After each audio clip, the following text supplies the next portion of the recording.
Please pretend you're my dad. If not, they will take us away. Okay, I will. I won't let them take you. Thank you.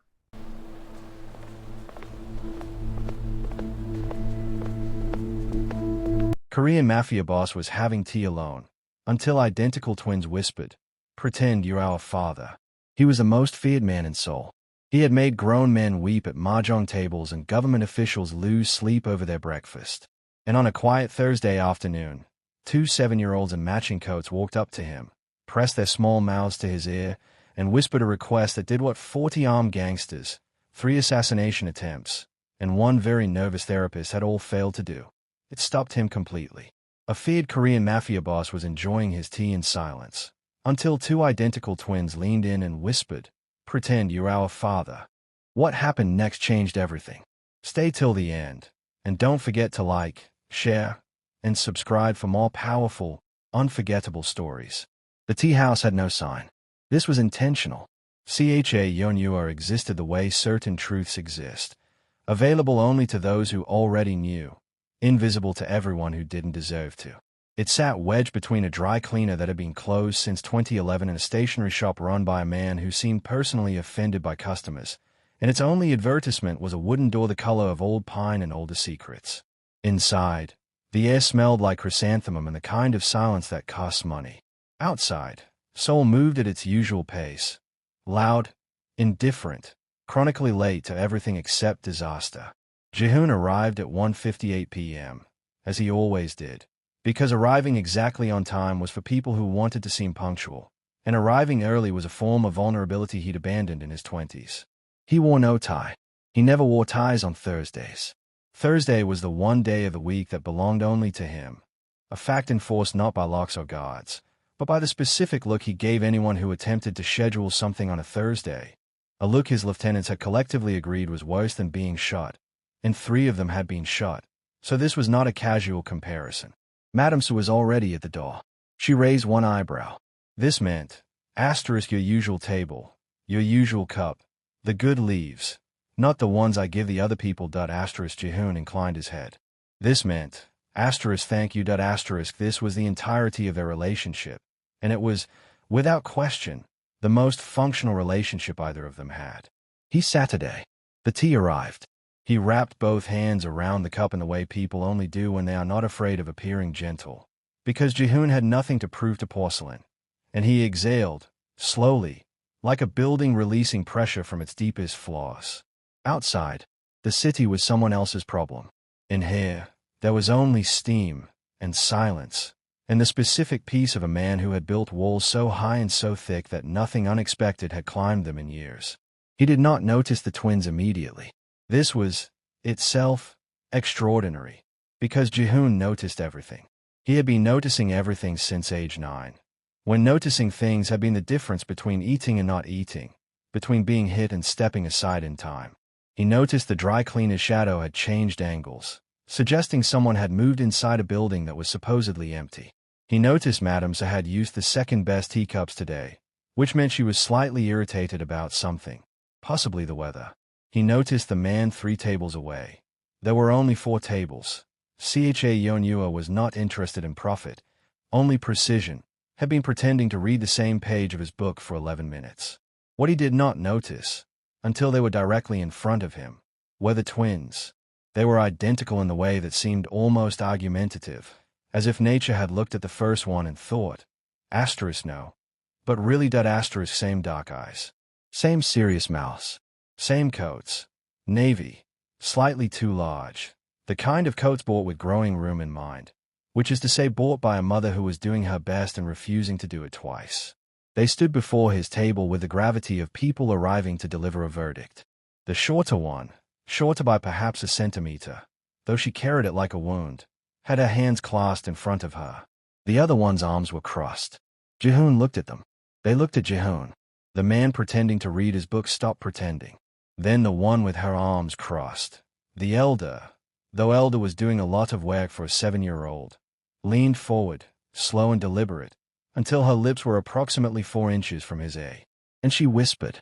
And Jihoon, who had not been surprised since approximately his 31st birthday when he had surprised himself by surviving something that should have killed him, went completely, utterly, catastrophically still. The city kept moving outside. The steam kept curling upward. And somewhere deep in the chest of the most feared man in Seoul, something that had been frozen for a very long time made its first, tentative, terrifying sound.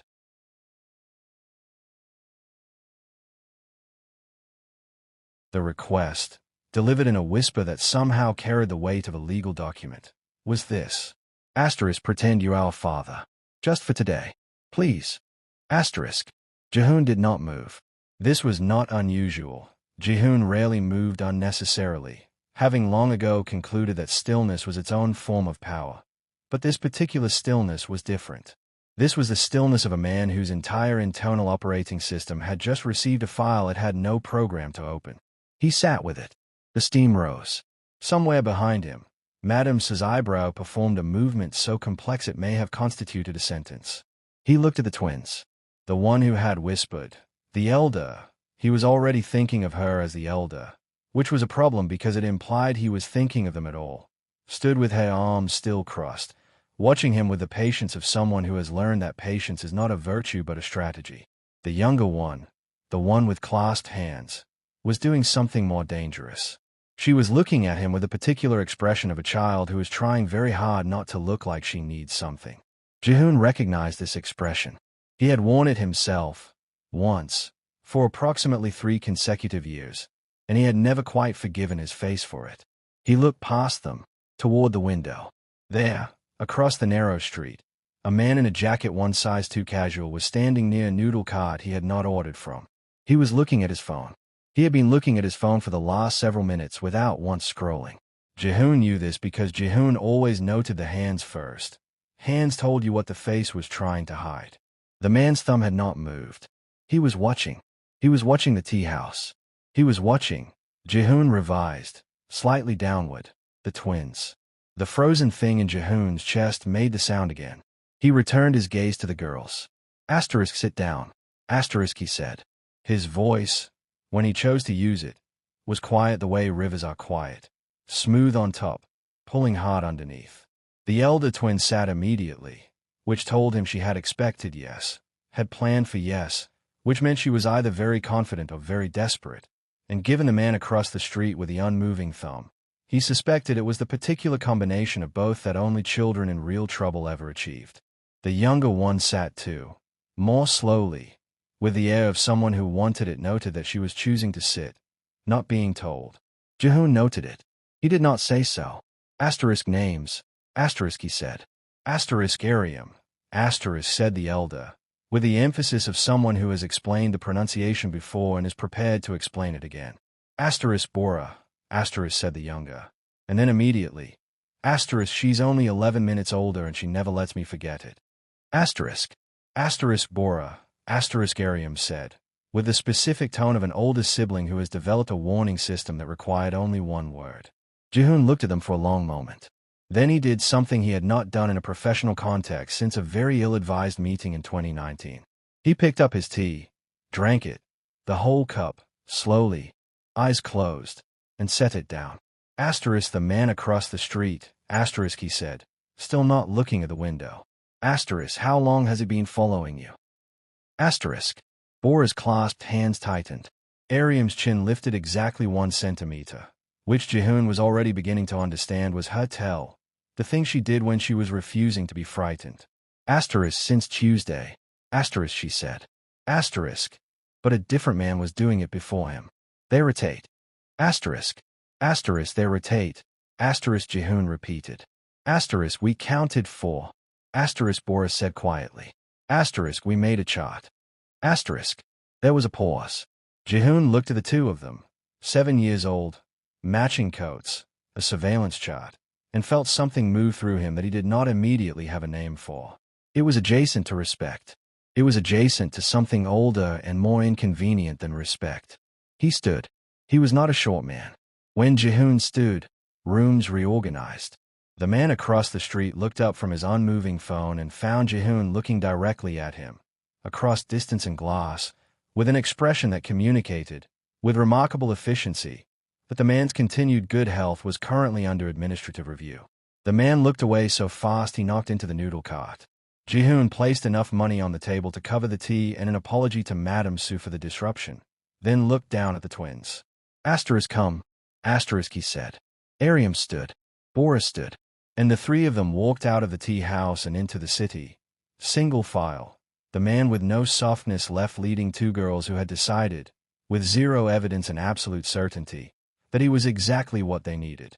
Outside, the city was loud and indifferent. But it moved. Jihoon noticed, slightly out of their way. The walk lasted 4 blocks, which was long enough for Jihoon to learn 3 things about the twins that no surveillance report could have told him. First, Ariam walked slightly ahead of everyone, including him, which was either boldness or habit, and given that she was 7, he suspected it was both fused into something that would one day make her genuinely dangerous. Second, Bora narrated, continuously, not nervously. She wasn't a nervous child, he could tell. Nervousness was a different animal from what Bora had, which was more like a brain that generated observations faster than social convention could stop them. She noted the color of a passing taxi. She pointed out that a restaurant's fish tank contained one fish that was clearly sick and the owners either hadn't noticed or didn't care, and either way it was sad. She informed Jihoon that his coat was very nice but looked expensive in a way that seemed like it was trying too hard, which was interesting because he didn't seem like a trying too hard kind of person. Jihoon said nothing. Third, they held hands with each other, not with him, which he found, and he examined this finding with a suspicion he gave all unexpected feelings, quietly correct. They had not asked for his hand. They had asked for his presence. There was a difference, and the fact that they understood that difference at 7 years old said something about what their life had required of them. He brought them to a restaurant 2 streets over, not one of his, technically, though the owner happened to owe him a favor from a situation involving a lease dispute, 3 missing documents, and a notary who had briefly reconsidered his career. It was warm inside, unremarkable, the kind of place that smelled like soup and permanence. He chose a table at the back with a clear sight line to both exits, which was not paranoia, it was geometry. He ordered for all 3 of them because the menu was laminated and Bora had already been reading it for 30 seconds with an expression suggesting she had opinions about the font. Your father, Jihoon said, once the drinks arrived. He said it the way you put a package on a table, carefully, knowing it might be fragile. What's his name? Seokjin. Ariam said. She said it the way you say a word you've decided not to feel anything about anymore. He owes money. Jihoon said. It was not a question. A lot. Bora confirmed, with the clinical precision of someone who had done the notebook math and found the answer upsetting. To a man named Do-yoon. We looked him up. You looked him up. Ariam did. I watched the door. Jihoon looked at Ariam, who met his gaze with an evenness that most adults couldn't sustain in his presence for longer than 11 seconds. He had once timed this for amusement. Ariam appeared to have no timer. Do-yoon's men are following you to send a message to your father, Jihoon said. We know. Ariam said. Your father. Does he know? A pause. The kind that contained an entire biography. He knows. Bora said carefully. But is very good at not knowing things he knows. Jihoon considered this description. It was, he decided, the most precise summary of a certain type of man he had ever heard. And he had heard many summaries of many men, several of which had been delivered as eulogies. The food arrived. Bora ate with the enthusiasm of someone who had been promised nothing and received something.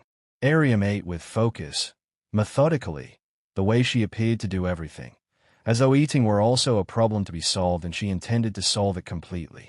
Jihoon did not eat. He drank his water and thought. Do-yoon was not one of his. Do-yoon was independent, small enough to be tolerated, large enough to be irritating, the organizational equivalent of a stone in a shoe. He used 4 men for collection, rotated them on a schedule, which confirmed what Ariam had told him about the surveillance rotation. A man who rotated his collection agents was a man with systems, which meant he was a man who believed in process, which meant he was the kind of man who could be reasoned with through the correct application of a more impressive process. Jihoon had a very impressive process. He watched the twins eat. He watched Bora steal a piece of Ariam's radish and Ariam pretend not to notice, which he understood was a gift, freely given, deniable if questioned. Something moved in his chest again. He was beginning to find it annoying. Asterisk, why me? Asterisk, he said. Ariam looked up. Set had chopsticks down. Parallel, he noticed. Perfectly parallel. Asterisk, because, asterisk, she said. Asterisk, you were the only person in that room that nobody looked at sideways. Asterisk. Jihoon was quiet for a long moment. Asterisk, everyone looked at you sideways. Asterisk, Bor added helpfully. Asterisk, but like, scared sideways. Not mean sideways. There's a difference. Asterisk. There was. Jihoon thought. There genuinely was.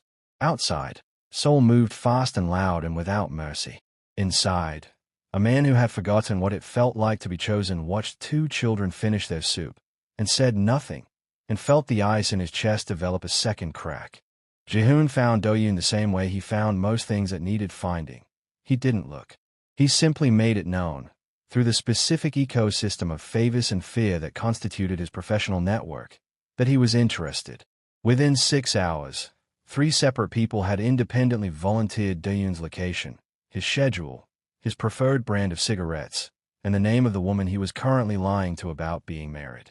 Jihoon did not need all of this information. But people, when frightened, always gave more than was asked. It was one of the more reliable facts about human nature. Do-yoon operated out of a building in Mapo that looked, from the outside, like an insurance office, because it was an insurance office, the bottom 2 floors, anyway. The top floor was where Do-yoon kept his ledgers, his men, and his sense of self-importance, which was considerable for someone whose name, in Jihoon's world, ranked somewhere between a footnote and a weather event. Inconvenient when it was happening. Forgotten by the following Thursday. Jihoon went on a Monday. He brought no one with him, which his head lieutenant, a man named Tai-sung, had protested with the energy of someone who understood his protests accomplished nothing but felt morally obligated to register them anyway. Asterisk, you bring no one. Asterisk, Tai-sung had said. Asterisk, and Do-yoon thinks you don't respect him. Asterisk. Asterisk, correct. Asterisk, Jihoon said. Asterisk. And if he? Asterisk. Asterisk, he won't. Asterisk. Asterisk, you don't know that. Asterisk. Asterisk, Tai-sung.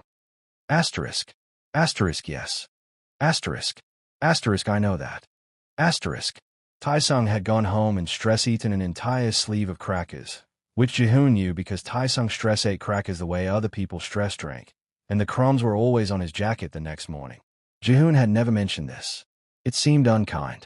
He entered the building at 11 a.m.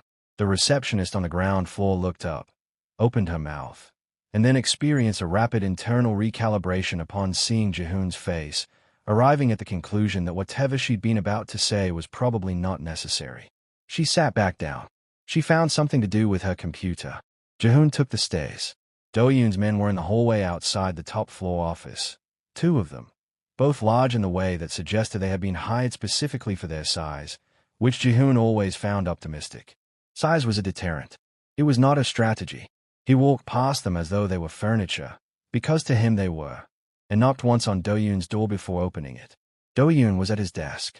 He was perhaps 50, with the complexion of a man who ate well and slept poorly, which generally meant a guilty conscience or an uncomfortable mattress. He looked up. He knew who Jihoon was. Everyone knew who Jihoon was, and he went through the visible stages of this knowledge in approximately 2 seconds. Recognition, reassessment, the specific calculation of whether the exits were viable, the conclusion that they were not. Jihoon sat down across from him without being invited. Asterisk, I'm not here to threaten you. Asterisk, Jihoon said. He said this pleasantly, which was somehow more threatening than anything else he could have done. Asterisk, I'm here to buy something. Asterisk. Do-yoon's mouth opened. Closed. Opened again. Asterisk, what? Asterisk. Asterisk, Seok-jin's debt. Asterisk. Do-yoon stared at him. Asterisk. The. Asterisk, he seemed to be rearranging his understanding of the situation in real time, which was taking some effort. Asterisk, why? Asterisk. Asterisk, that's not part of the transaction. Asterisk. A long pause. Outside, a truck went by. Inside, Do-yoon was doing the mathematics of the situation. The mathematics being, specifically, that the man across from him could make his life significantly shorter through means both creative and boring, and was offering instead to give him money, and that refusing this offer would require a reason, and that no reason Do-yoon could generate was worth the alternative. Asterisk how much? Asterisk Do-yoon said. Ji-hoon told him. Do-yoon's expression indicated this was more than the debt was worth. Asterisk the difference. Asterisk Ji-hoon said quietly. Asterisk covers your men stopping their current assignment. Permanently. Asterisk. Asterisk the nurse's kids. Asterisk. Ji-hoon looked at him. Just looked. It was not the gaze. The gaze was for professional contexts. This was something different. Something that had not been in his repertoire until approximately 4 days ago, when two girls in matching coats had walked into a tea house and rearranged something in him without his permission. Do-yoon looked away first.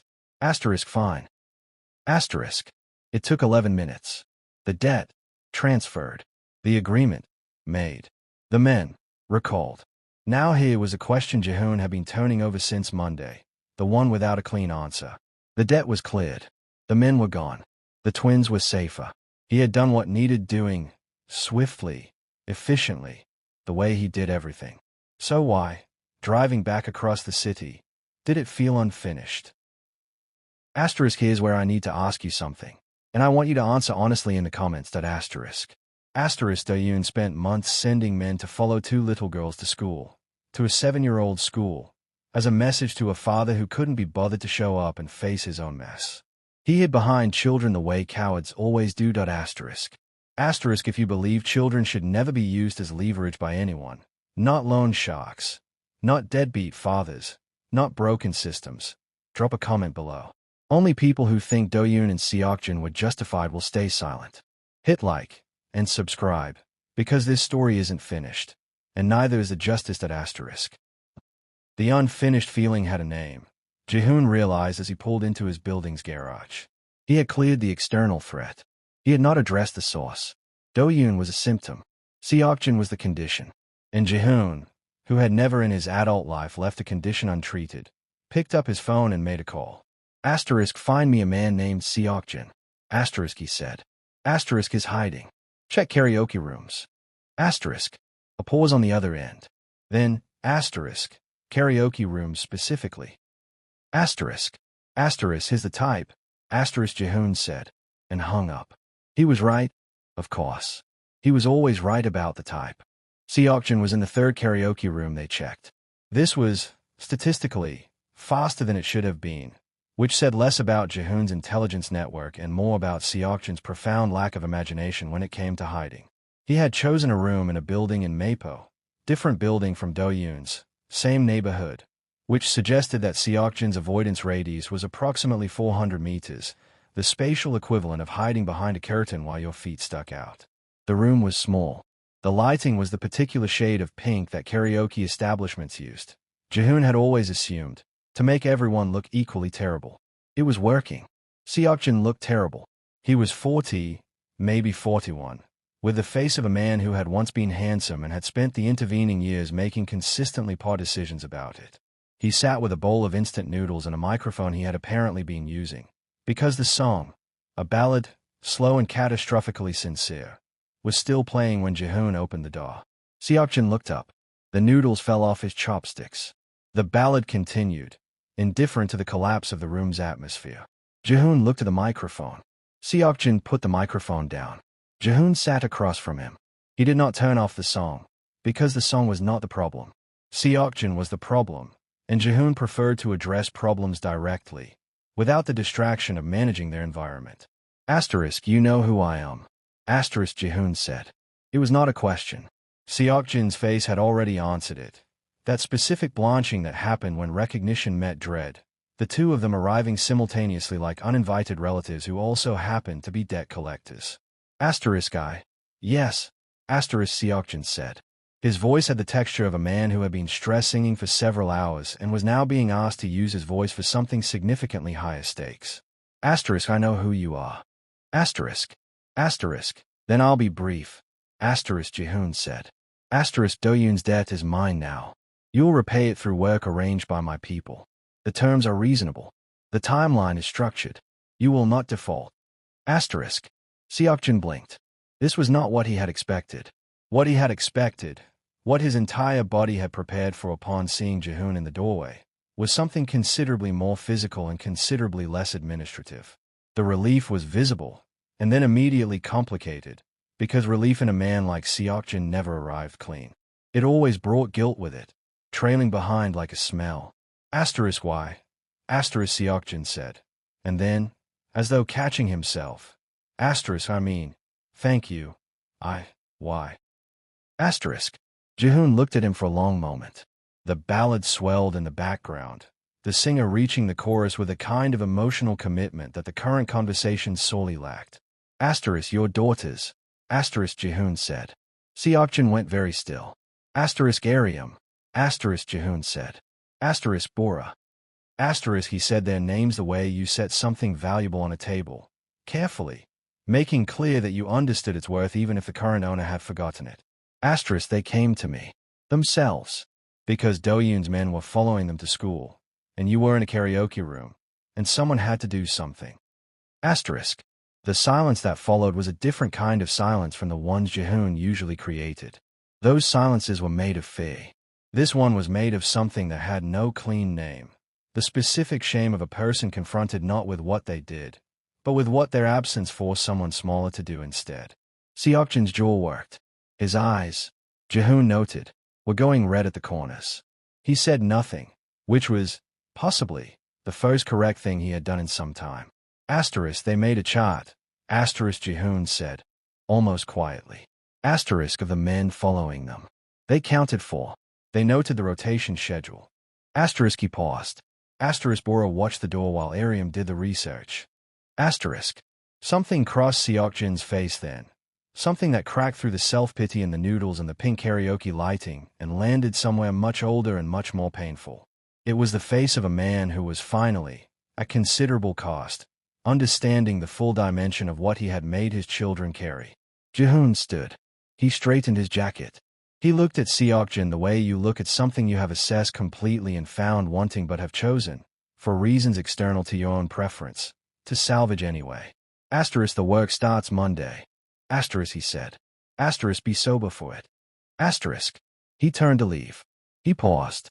He did not turn around. But his voice, when it came, was quieter than anything he had said in that room, quieter than the ballad, quieter than the noodle broth going cold in its bowl. Learn to hold your chopsticks properly. He said. Your daughters are watching everything. He left. The door closed. The ballad played on. Seokjin sat in the pink light with cold noodles and a warm face and the specific, shattering understanding of a man who has just been shown the distance between who he is and who his children needed him to be, measured not in miles, but in one Thursday afternoon, 2 matching coats, and a stranger who showed up because he did not. The following Thursday, Jihoon went to the tea house. This was not unusual. What was unusual was that he arrived at 1:55 p.m. instead of 1:58, which Madamsa noted with an eyebrow movement so subtle it would have been invisible to anyone who hadn't spent 11 years learning her vocabulary. It meant, something has changed. Jihoon sat down without acknowledging this, because acknowledging it would have required him to confirm it, and he was not yet prepared to confirm anything about the last week of his life, which had been, by any reasonable measure, the most structurally destabilizing 7 days he had experienced since a situation in 2017 that had involved a shipping container, 2 corrupt port officials, and a misunderstanding about the definition of the word negotiation. The tea arrived. He wrapped his hands around the cup. He had told himself, on the drive over, that this Thursday will be the same as every other Thursday. Clean. Uncomplicated. He had resolved this with the quiet certainty of a man who has made many resolutions and kept most of them through sustained, exhausting force of will. He was good at resolutions. He was good at most things that required discipline and the strategic suppression of inconvenient feelings. He heard them before he saw them. Not because they were loud. Ariam was never loud. She was precise, and precision traveled differently than volume. But because Bora was narrating again, her voice carrying through the tea house as quiet the way a dropped coin carries in an empty room. She was telling Ariam that the wooden door smelled like a forest, and Ariam was telling Bora that it smelled like pine, and Bora should be more specific, and Bora was saying that a forest asterisk was asterisk specific because there were many things in a forest and they all had smells and she had identified several of them. And Ariam was saying that this was not the same as. They stopped when they saw him. He looked at them. They looked at him. Madame Sue appeared from somewhere in the back. She looked at the twins. She looked at Jehoon. She raised both eyebrows simultaneously, which was not in her standard vocabulary and which Jehoon suspected she had invented specifically for this moment. It meant, as best he could translate, asterisk interesting development. I will prepare more cups that asterisk. She disappeared. Ariam approached the table first. She was carrying something, a folded piece of paper, slightly crumpled at one corner. The kind of crumpling that happens when something has been folded and unfolded several times by hands that kept reconsidering. She set it on the table in front of him. Parallel to the edge, he noticed. Of course. He opened it. It was a drawing, done in colored pencil, with the specific commitment of a child who takes drawing seriously and the specific limitations of a child who is 7. 3 figures at a table. The middle one was tall, disproportionately tall, which felt accurate, with a teacup in front of him. The 2 smaller figures flank him on either side. All 3 had, in the artistic interpretation of a second grader with strong opinions, very serious faces. Underneath, in handwriting that mixed printed and cursive letters in a way that suggested ongoing negotiation with the alphabet, were 4 words. Asterisk thank you. From us that asterisk. Jehoon looked at the drawing for a long time. Longer than he looked at most things. And he was a man who looked at things carefully because careless looking had consequences. He looked at the disproportionate tallness of his figure. He looked at the teacups. There were 3 of them, he noticed. 1 in front of each figure, which meant Ariam had imagined this scene with them already included, already seated, already belonging to it. He folded it, carefully, along the original creases. He put it in his jacket pocket. Madame Sue returned with 2 additional cups and, in a development that Jehoon suspected would have implications for the fundamental nature of this place he had kept so carefully separate from everything else, a small plate of the red bean rice cake she kept in the back and had never, in 11 years, offered him. She set everything down. She looked at the twins. She raised one eyebrow at them, a different eyebrow movement than she used with Jehoon, soft at the edges, the way people who have decided they like someone communicate it before they've admitted it to themselves. Bora looked at the rice cakes, then at Madame Sue, then at Jehoon. Asterisk, is she always this quiet? Asterisk. Asterisk, yes. Asterisk, Jehoon said. Asterisk, I like her. Asterisk, Bora said definitively, and took a rice cake with both hands. Ariam Saturday. She arranged herself at the table with the composure of someone attending an important meeting she had scheduled herself. She looked at Jehoon. He looked at her. Something passed between them. Not words, not yet, but the particular understanding that exists between people who have recognized something real in each other and are both, for different reasons, cautious about what to do with it. Asterisk, we won't come every Thursday. Asterisk, Ariam said. Asterisk, we know this is your time. Asterisk. Jehoon said nothing. Asterisk, but Mom has next Thursday off. Asterisk, Bora said, mouth slightly full of rice cake. Asterisk, and she makes really good tea at home. Better than. Asterisk, she looked around, then lowered her voice in the approximate direction of discretion. Asterisk, probably not better than this. But she uses honey. Do you like honey? Asterisk. Jehoon considered the question with the same seriousness he gave all questions. Asterisk, I've never tried it. Asterisk, he said. Bora stared at him with the frank horror of someone confronting a fundamental gap in another person's life experience. Asterisk, never. Asterisk. Asterisk, never. Asterisk. Asterisk, that. Asterisk, Bora said, setting down her rice cake with the gravity of someone making an announcement. Asterisk is something we need to fix. Asterisk. Ariam closed her eyes briefly in the manner of an older sibling who has accepted that her counterpart will always, inevitably, say the true thing out loud. Jehoon looked at the window. The city outside was the same city it always was, loud, indifferent, chronically late to everything except disaster. But the table, he noticed, felt different, fuller, the kind of full that had nothing to do with food. He picked up his tea. He drank it. For the first time in 11 years, Thursday felt less like a boundary he had drawn around himself and more like a door he had, without quite deciding to, left slightly open.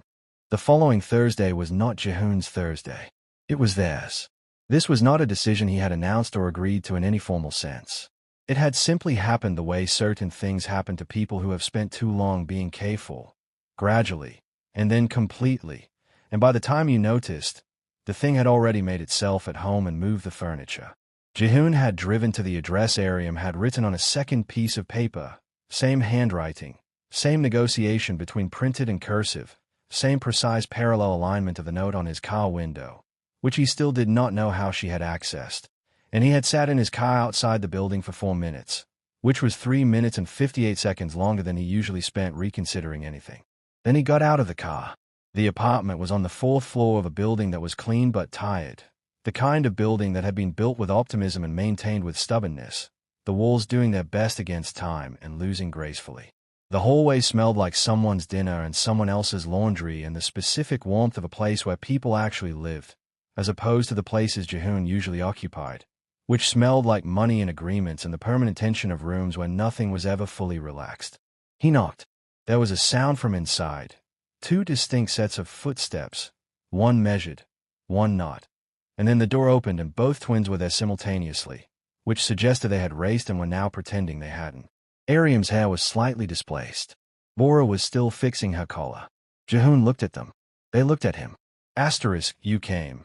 Asterisk, Bora said, with the relief of someone who had believed he would but had prepared, privately, for the alternative. Asterisk, I said I would. Asterisk, Jihoon said, because Ariam had asked and he had said yes, and Jihoon did not say yes to things he did not mean. This was one of the few constants of his character that operated identically in all contexts, professional and otherwise. They brought him inside. The apartment was small and full of the particular organized chaos of a home run by a woman with no spare time and considerable determination. Books stacked with intention. A drying rack near the window with the careful geometry of laundry arranged by someone who had learned to find order in small things. 2 school bags by the door, one with a keychain shaped like a rabbit, one without any keychain at all, which told him, without being told, which belonged to whom. Yojin was in the kitchen. She turned when they entered, and Jihoon had a moment, brief, managed, filed away immediately under asterisk irrelevant asterisk, of understanding why Seokjin had once convinced her he was worth choosing, because Yojin had the face of someone who loved people with a completeness that made them believe, temporarily, that they were more than they were. She was also, currently, holding a dish towel with the tight grip of a woman who had been told a man was coming to her home and had spent the last 20 minutes pretending to be calm about it. Asterisk, Mr. Jihoon. Asterisk, she said. Asterisk, Yujin sigh. Asterisk, he said. A pause. The twins watched this exchange with the focused attention of people who have arranged something and are monitoring whether it is working. Asterisk, the girls told me. Asterisk, Yojin said carefully. Asterisk, what you did. Asterisk, she stopped. Started again. Asterisk, they told me everything. Asterisk, another stop. Her hands tightened on the dish towel. Asterisk, I don't know how to. Asterisk. Asterisk, you don't need to. Asterisk, Jihoon said. Quietly. Simply. The way he said things when he meant them entirely. Yojin looked at him for a long moment, and whatever she saw, whatever it was that Ariam had seen through a tea house window 3 Thursdays ago, she appeared to arrive at the same conclusion her daughter had, which was that this was a person who could be trusted with something real. She nodded. She turned back to the kitchen. Asterisk, sit down. The tea is almost ready. Asterisk. It was, as Bora had promised, made with honey. Jihoon sat at a table that was slightly too small for 4 people and exactly right for 4 people, and Ariam sat across from him with her chopsticks parallel and her face composed, and Bora sat beside him and immediately began telling him about a fish he had seen in a tank that week that had recovered. Actually, it was doing much better. She had checked, which she felt was important information, and she was glad to report it. Jihoon listened. This was not a thing he did often. Listening, genuinely, without simultaneously calculating the subtext or the angle or the exit. He simply listened to Bora talk about a fish, and watched Ariam steal a piece of his rice cake and then look away as though she hadn't, and watched Yojin move around the kitchen with the practiced efficiency of someone who had learned to build a whole life inside a small space and had made it, against all odds, beautiful. Something in his chest, which had been cracking since a Thursday 3 weeks ago, finished the process quietly and without drama. Not breaking. Cracking open. The difference being that one ends something and the other begins it. He drank his tea. It was, with the honey, different than he expected. Softer, less austere, still tea, but warmer in a way that had nothing to do with temperature. Well. Bora demanded, watching him with the intensity of someone awaiting a verdict. Jihoon set the cup down. It's good. He said. Bora's face split into a grin of such complete, uncomplicated triumph that it did something to the room's atmosphere. Brightened it, somehow, the way certain things do when they arrive without agenda. Ariam looked at him, just for a moment. And in that moment, Jihoon saw it clearly, what she had seen in him through the tea house window. Not the feared man, not the syndicate, not the gaze or the silence or the 12 bodyguard reputation. Just a person, sitting alone, who still went somewhere quiet every week as though some part of him had never stopped waiting for something worth sitting still for. She had been right. He was learning, almost always right. Outside, Seoul moved fast and loud and without mercy, the same city it had always been. Indifferent to small apartments, small tables, small girls with matching coats who had decided, with zero evidence and absolute certainty, that a man who drank tea alone on Thursdays was not actually alone at all. He just hadn't met them yet. Jihoon stayed for 2 hours. He came back the following Thursday, and the one after that, and somewhere in the city, in a karaoke room that no longer felt like a hiding place, Seokjin held his chopsticks correctly for the first time in 40 years. Alone, practicing, because his daughters were watching everything, even when they weren't there. And Madame Sue, the following week, put a small handwritten note on Jihoon's usual table at Cha Yeonhua. It said nothing. It was simply a drawing, 2 small cups beside one large one, rendered in the hand of a 70-year-old woman who had spent 11 years communicating exclusively through eyebrows and had apparently decided, just this once, to say something out loud. Jihoon folded it, put it in his pocket, next to the other one. He had 2 drawings now. He suspected, quietly, that he would collect more. If you've made it to the end of this story, you already know what kind of person you are. The kind who believes that the most frightening people sometimes just need someone small enough to look at them without flinching. Hit like if Ariam and Bora were right about him. Subscribe if you believe that chosen family hits different than the one you're born into. And drop a comment telling me, was Jihoon always capable of this? Or did 2 little girls in matching coats build something in him that wasn't there before? I read every single one.